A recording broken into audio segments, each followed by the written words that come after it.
বন্ধুরা, আমরা এসেছি আজকে নবদ্বীপের গঙ্গাবক্ষে স্নান করতে, নবদ্বীপ ঘাটে। আজ বিশেষ দিন, শিবরাত্রি, মহাশিবরাত্রির স্নান এবং তার সাথে আজ মহাকুম্ভ স্নানের শেষ দিন। আমরা মহাকুম্ভ স্নান ও শিবরাত্রির স্নান একসাথেই সারলাম।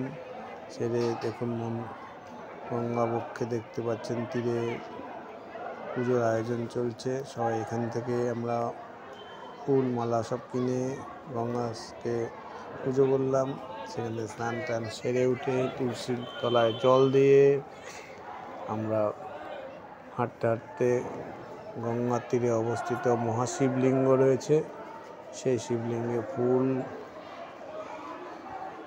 চড়ালাম, জল দিলাম এবং ধূপকাঠি দিয়ে ভগবান শ্রী শিবের পুজো সারলাম। সেরে আমরা এখান থেকে আস্তে আস্তে গঙ্গার ঘাটের দিকে আবার আসলাম। গঙ্গার ঘাটের দিকে এসে দেখছি গঙ্গার পাড়ে অবস্থিত এক মন্দির। সেই মন্দিরে আমরা এরপর প্রবেশ করব। সেই মন্দিরে প্রবেশ করছি। প্রবেশ করে মন্দিরে আমরা ফুল, তুলসী পাতা, গঙ্গার জল ভগবানকে অর্পণ করব।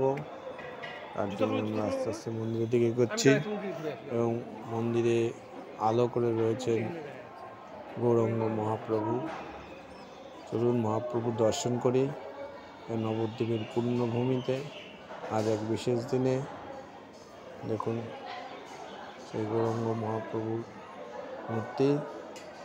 গৌরাঙ্গ মহাপ্রভুর মূর্তি দর্শন করার পর সেখান থেকে বেরিয়ে এলাম। এসে দেখছি শিবরাত্রির বিশেষ দিনে মহাকুম্ভ স্নান করতে একদল মানুষ এসছেন। তারা বাদ্যযন্ত্র নিয়ে এসছেন। মহাসমারোহ আনন্দ করে তারা হয়তো আজ শিবের মাথায় জল ঢালবেন। তারই তুলে ধরার চেষ্টা করছি। দেখতে পাচ্ছে নবদ্বীপের বাদ্যযন্ত্র দেখতে পাচ্ছি। ভালো লেগে থাকে শেয়ার করবেন, সাবস্ক্রাইব করবেন। ভিডিও আপনাদের পরিষেবা দিতে পারি।